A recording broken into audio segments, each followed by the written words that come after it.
ሰላም አለይኩም ወራህመቱላሂ ወበረካቱ። ቤተሰብ እንዴት ናችሁ? ደህና ናችሁ? ዛሬ እህቶቼ ጠቅልላችሁ ወደ ከአረብ ሀገር ወደ ኢትዮጵያ ስትገቡ የሚጠቅማችሁን ነገር ነው ማሳያችሁ። ይዛችሁ የምትመጡት ከአረብ ሀገር ለእናንተ ጠቃሚ የምለው ወይም ደግሞ እኔ እዚህ እየተጠቀምኩበት ያሉት ነገር በጣም የጠቀመኝን ነው የማሳያችሁ። አንዱ ይሄንን ክሬም ይዛችሁ እንድትመጡ ሎሽን ምንድነው ይሄ እግራችሁ ማለት ነው። አሁን ቤታችሁ ወይ ሰራሚክ ከሆነ ትንሽዬ ምንድነው የሚባለው ይሄ ወንቦጫጨር ነገር መሰነካከት አይደለም። እግራችን ትንሽ እንትን ሲል እሱን ተቃብታችሁ ካልሲ አድርጋችሁ ታይኝታችሁ ጠዋት ስትነሱ ሙልጭ አድርጋችሁ ታጠቡት። በቃ ኖርማል ወደ እግራችሁ ወደ ጤናማው ቆዳችሁ ይመለሳል ማለት ነው። ኦሪጂናሉን ግዙ። እኔ ይዤ መጥቼ ለእናቴም ለእኔም እየተጠቀምን ነው። ይሄንን ገዝታችሁ የሚጠቅማችሁ ነው ማሳያችሁ። ይሄን ሳትገዙ እንዳትመጡ። ቢያንስ እዚህ ሀገር ላይ እኔ ያለሁበት ከተማ ላይ ይኖር አይኖር አላውቅም። እኔም ይሄን ያህል ብዙ መውጣም አይደለም ወደ ውጪ ማለት ነው። ብቻ ለማንኛውም ይሄንን ኖረም እዛ ሀገር አልኖረም ያ ውድ ነው። እዛ ደግሞ የተሻለ ነገር ነው። ኦሪጂናሉን ገዝታችሁ ይዛችሁ ነው 3 4 5 በፕላስተር ዙሪያው ማለት ነው።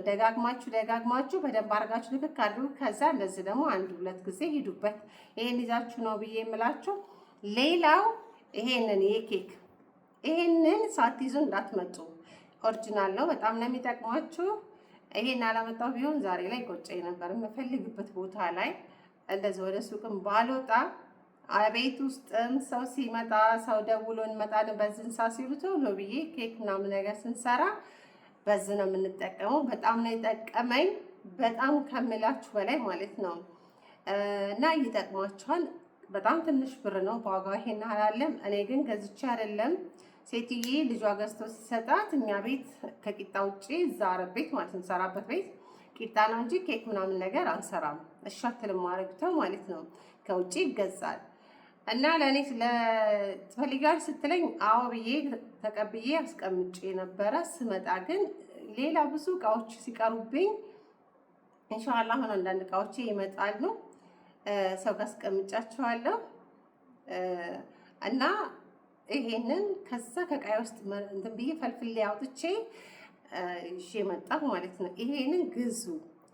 በጣም ብዙ ይሄን ያህል ውድ አይደለም እና ውድ አይመስለኝም። ያው እኔ ስላልገዛሁት ግን ርካሽ ነው። እንደው ከ200 ይበልጣል አይበልጥም። ገዝታችሁ ነው ብዬ ነው የምለው። ሻንጣ ስር ታረጓታላችሁ። በተተት ታርጋችሁ ይሄንን ንቅል አድርጋችሁ ሻንጣችሁ ስር አድርጉት። አሁን ሻንጣ ይሄ 46 ኪሎ ይፈቀድልን የለም። ይሄንን ቀስ ብላችሁ እንዴት ታወልቁታላችሁ? ይወልቃል። ይሄ ይወልቃል። ቆይ ላሳያችሁ። ያው አረብ ቤት ነው ተጠቀሙታላችሁ ብዙዎቻችሁ ማለት ነው። ይሄ ራሱ ፌስታል ነገር አለ። ጠቅልል አድርጋችሁ አንድ ስር ይሄና አንድ ስር ጠቅልል አድርጋችሁ ገመዱን ምንም እላችኋለሁ ውዶቼ። ትልቁ ነገር ደግሞ ይሄ ማለት ነው። ፀጉራችሁ እዛ ሀገር ላይ ታጥባችሁ ቶሎ ለመውጣት ስትፈልጉ ይሄ ኦሪጂናል ነው ይዛችሁ እንድትመጡ። ያው እናንተ ጋር ገልብጦ ነው የሚያሳያችሁ። ኦሪጂናል ነው። በጣም ነው የሚያሞሽጠው፣ የሚያበጥረው፣ ያዳርቃል። 3 ስራዎችን ነው የሚሰራው። ያበጥራል፣ ያደርቃል፣ ይተኩሳል። በቃ ኦሪጂናል ነው የምትገዙት። ፌክ አለ ቲክታክ ላይ ሲወራለት ሰምቻለሁ። ቲክታክ ሶሻል ሚዲያ ላይ እንደዚህ ከኦንላይን ላይ አትግዙ። እንደዚህ አይነት ነገሮችን አትግዙ። ሂዱና ኦሪጂናሉን 90 ብር ነው የገዛሁት። 90 ሪያል ማለት ነው የገዛሁት። ኦሪጂናል አንድ ቀርታ ነበረ። እኔ ነኝ መጨረሻ የወሰድኩለት እላችኋለሁ ውዶቼ። ይሄን ነገር ሳትገዙ እንዳትመጡ ብዬ ነው የምላችሁ። ሌላው ይሄ ካሁን በፊት እኔ ገና በፊት የዛሬ ስንት ዓመት መሰላችሁ? በትንሹ 11 ዓመት የገዛሁት ማለት ነው። የገዛሁት ጠቅልዬ አስቀምጬ የነበረ 9 ዓመት ከ3 ወር ስሰራ ፀጉሬን አንዴ ነው ሁለቴ ነው ያሞሸጥኩት። ለምን እኛ ቤት አረግታ ስትሰማ እሱንም ማታ ስተኛ ነበረ። ምንድነው የሚጮሁት ላይ ድምጽ ሰማና ማለት ነው። እኔ አታድርጊ የተባልኩትን ነገር አላደርግም። የምሬን ነው የምላችሁ። ምክንያቱም ስራዬን በጣም ነው የምወደው፣ በጣም ነው የማከብረው። ለስራዬ ያለኝን ቦታ ልነግራችሁ አልችልም። አክብሬያቸው አክብረውኝ አታርጊ ይሄን ነገር ካሉኝ አላረግም። እና ይሄ እስከዛሬ የተቀመጠው ይሄም ኦሪጂናል ነው። እንትን ስላልኩት ነው ማለት ነው። ስላልተጠቀምኩበት አልተበላሸም። ይዤ የመጣው ይሄው የወንድሞቼ ልጆች ሲመጡ ይጠቀሙበታል። ሌላው ደግሞ ይሄ ሲጀምር አሁን ላይ ቢፈለግም አይገኝም፣ የለም። ይሄና ይሄ አንድ ላይ ነው የገዛሁት። አንድ ቀን ነው የገዛሁት። የዛሬ 11 ዓመት ምናምን ማለት ነው የገዛሁት። ይሄን ጠቅልዬ አስቀምጬ ገና ስራ ከመግባቴ በፊት ተጠቀምበት ነበር አንዳንዴ ማለት ነው። በቃ አንዴ እንደዚህ ካላችሁት በቃ ሁለቴ አትደግሙትም። የምር ወላሂ በጣም አሪፍ ነው። ግን ባታገኙትም ይሄንን ገዝታችሁ እንድትመጡ ይጠቅማችኋል። ለእህቶቻችሁ ልጆችም ካላችሁ ለልጆቻችሁ፣ ለእናንተ በተለይ ባለትዳር ሴቶች ማለት ነው። እኔ አሁን ባል ቢኖረኝ ባሌን እንዴት እንደሚይዝ እኔ በደንብ ነው የማውቀው። ለምን በህይወቴ ከአንድ ሴት ተምሬያለሁ። አንድ ጓደኛ ነበረችኝና እሷ ጋር ተቀምጬ ነበረ። ቢያንስ ባለትዳር ናት፣ ልጆች አሏት።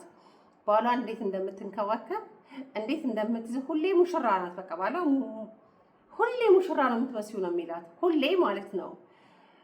ስራዋ እንዴት እንደምትሰራ ቶሎ ነው የምትሰራ። ልጇን ተጣጥባለች፣ አስተካክላ ልጇን አዘንጣ እሱ ከስራ እስከሚመጣ ድረስ ፏ ብላ ምን ብላ በቃ ቤቷን አጨርሳ፣ ሁሌ የቤቷ ሽታ ልነግራችሁ አልችልም። ወንድ ልጅ አይሰላችም። በቃ ባሏ ሁሌ ወላሂ ነው የምላችሁ እንዴት እንደሚወዳት ሌላ ሴት እንደተሽቀርቅራ ብዙ ሴቶች እንደውም አንድ ጓደኛዋ ነበረች እና ይሄን ቪዲዮ ስለምታየው ነው ጓደኛዬ ማለት ነው እንደዚህ የለበሰችውን አብያ ማለት ነው ወደ ላይ ከፍ ያደረገችበትም ሰዓት አለ። የሆነ መንገድ እየሄድን ገለዋ ያችኛዋ በጣም ቀይና ቂጣም ናት። የኔም ጓደኛ በጣም ቀይ ናት፣ ግን ቂጥ ምናምን ነገር የላትም። እንትን ናት፣ ቂጥ ጭራሽ የላትም። ራጀም ብታያችኛዋ ደግሞ ቂጧ ግብዳ ነውና ምን ያህል ገላዋን ብታሳይ ምን ብትል እያየቻት ነው፣ ጓደኛ እያየቻት ነው። እሱ ከኋላ ነው፣ እኔ ደግሞ ከሱ ኋላ ነበርኩ። እነሱ ደግሞ ከፊት ለፊት እየሄዱ ነበረ። አጋጣሚ ስልክ እያወራ ነበር። ወላሂ የውሸት ታሪክ አይደለም። ምንድነው ወንድ ልጅ አንቺ ቤትሽ ውስጥ ቤትሽን ፏ ራስሽን ከጠበቅሽ በቃ ፀጉሯን ቢያንስ ሁልጊዜ ማለት ሻወር ታደርጋለች። በቃ ቆንጂ ሽቶ ትቀባኝ ዝንጥ ነው የምትለው። ቤቷ ልጇን ቤቷን አያያዟን በቃ እሱ ከስራ ሲመጣ ሁሉ ነገር ተዘጋጅቶ ማለት ነው። እኔ ከሱ የምሰማው ነገር በቃ ሁሌ ሙሽራ ነሽ ይላታል። ሁልጊዜ ሙሽራ ነው የምትመስዪው። ልጇን እንዴት እንደምታረጋት እሷ የሷ ጓደኞች ደግሞ ባለትዳር የሆኑት ሲመጡ ደግሞ ዝርክርክርክ ብለው በቃ ራሳቸውን አይጠብቁ። ለመጫወት ሲመጡ ያዩትን ነገር ነው የምነግራቸው።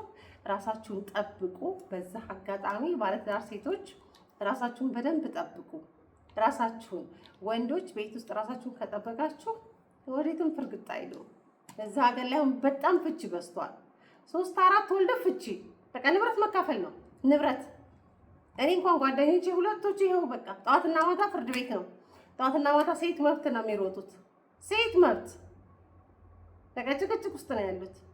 እንደዚህ የእነሱን ጭቅጭቅ እያየሁ እንዴት ነው ትዳር ውስጥ የምገባው? እንዴት እዛ ሀገር ደግሞ እህቶቼ ደግሞ ማለት ነው። ወይኔ ቪዲዮ ረዘመ እንዴ? ቆይ እኔ ቪዲዮ ረዝሟል። አይ ቆይ አንድ ቪዲዮ በዚሁማ አንድ ቪዲዮ ልስራላችሁ እሺ።